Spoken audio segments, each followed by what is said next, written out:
Hello dear UPSC aspirants. In this video we'll be discussing something very important about Buddhism. In Buddhism we have to discuss many topics. As part of that, this topic is highly important, that is Buddhist Councils. We can see some of the very important Buddhist councils happened in different periods in ancient India. That is going to give certain specialties as well.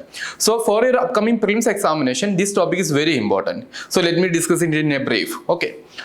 So regarding this Buddhist council, first try to understand that in ancient India there occurred at least 4 very important Buddhist council. One was immediately after the death of Buddha itself, that was around 483 BC, and that was held at the particular place called as Rajagriha.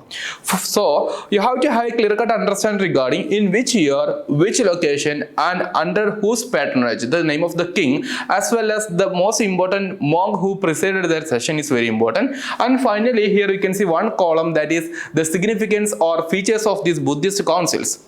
So that is also very important, because sometimes you'll be asked like giving this feature, you'll be asked to identify in which council this was happened, or you will be provided with what are the importance or where these sessions held. Such kind of questions can be asked from this chart. So your duties like this, just understand this concept very well and have a good learning from this. So starting with this first Buddhist council, just to try to understand.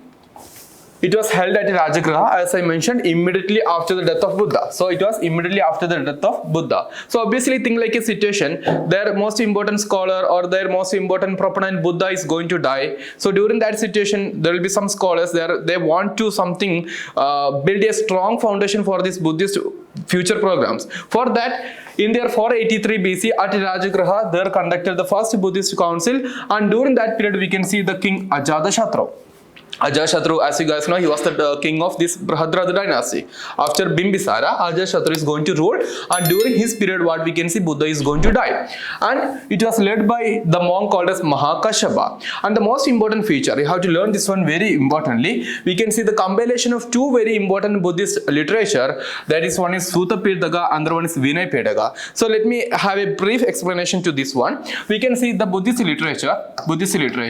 As part of this Buddhist literature, we can classify this into 2. One is canonical, another one is non-canonical. Canonical, that means something related with the Buddhist law. So we can see in canonical, the Tripitakas, all written in Pali language. Thus we have first one Sutta Pitaka, then Vinaya Pitaka, and finally Abhidhamma Pitaka. All these are canonical. At the same time, we have non-canonical as well, meaning something not related with the law, but something related with the Buddha's life and like any other things. We have this Jataka stories. All this comes under this non-canonical. So canonically, we have 3 Pitakas: Sutta Pitaka, Vinaya Pitaka, Abhidhamma Pitaka. In which the Sutta Pitaka, that is actually there are some discourses of Buddha. Buddha is going to deliver something, and they are written in this Sutta Pitaka. That is actually going to be compiled this period, and it was done by one of the Buddhist disciple called as Lord Ananda. And another one is Vinaya Pitaka. Vinaya Pitaka is something, there are some rules and regulations that have to be followed by Buddhist monks and nuns. Vinaya Pitaka, and that is also going to be compiled during this period by Ubhali. So just to understand these 2 things, very important.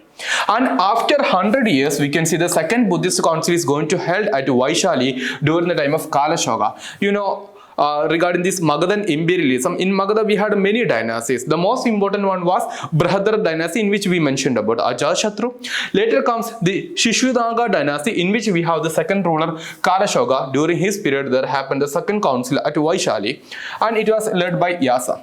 And the most important feature of this one, we can see some kind of ideological difference among the early Buddhist scholars, and thus it led to the split of Buddhism into 2, Sthaviravadins as well as Mahasanghikas. These Sthaviravadins and Mahasanghikas are basically 2 different sect of this early school of Buddhism. Just to try to understand about them this much. And third council, that is very important because it was held in the year 250 BC, and it was during the time of King Ashoka and held at his capital Padaliputra. So just to note these three locations, Rajagriha, Vaishali, Padaliputra were very important administrative centers of this Magadha. And third one held at Padaliputra in their 250 BC, and it was under the patronage of King Ashoka and led by Mogaliputta Tissa. And in which we can see two very important features.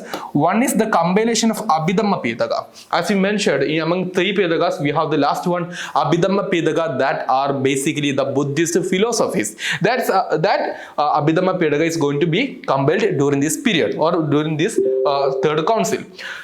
Also, we can see Buddhism is going to spread into rest of the regions, especially the regions of Gandhara, Kashmir, Sri Lanka. So we can see Buddhism that is getting much patronage by this Mauryan ruler Ashoka, and Buddhism going to spread to these regions, Gandhara, Kashmir as well as Sri Lanka.